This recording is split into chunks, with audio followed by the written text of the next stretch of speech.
lots of dumb decisions made when I was younger. See that flexion right there? That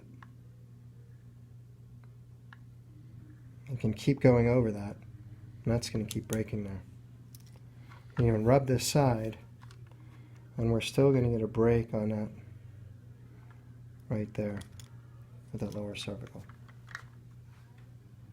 The reason we see a break there is because we're not dealing with just heat, it's more than heat.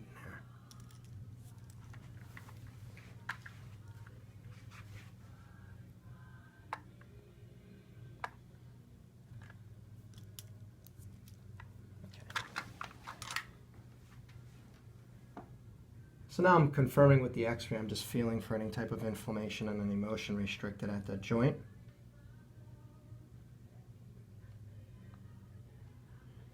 And we're feeling it's very soggy in here, and that's where there's inflammation right in there. And we're just confirming that there's any type of restricted motion at that spinous process.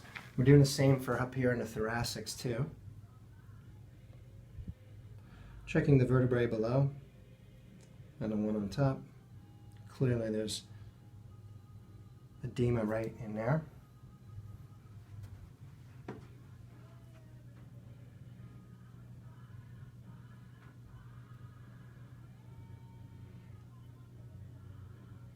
Six has some extension in here, but C7 is just locking. But the fifth lumbar is shifted posterior here. This is a couple millimeters that it's moved back, and that's what starts affecting the intervertebral foramen where the nerve comes out.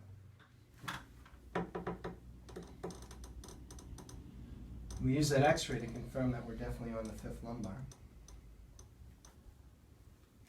And breathe out.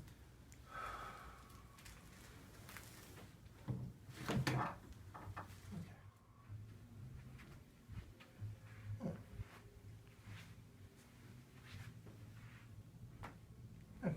So this is C7 where we're getting that break before. That looks nice and clean there.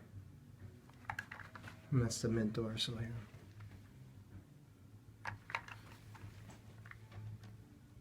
And then L5 is nice and clear.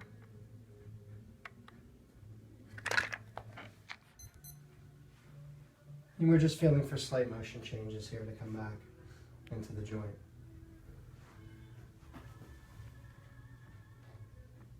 So the post checks are all good. Looks good, he's cleared up.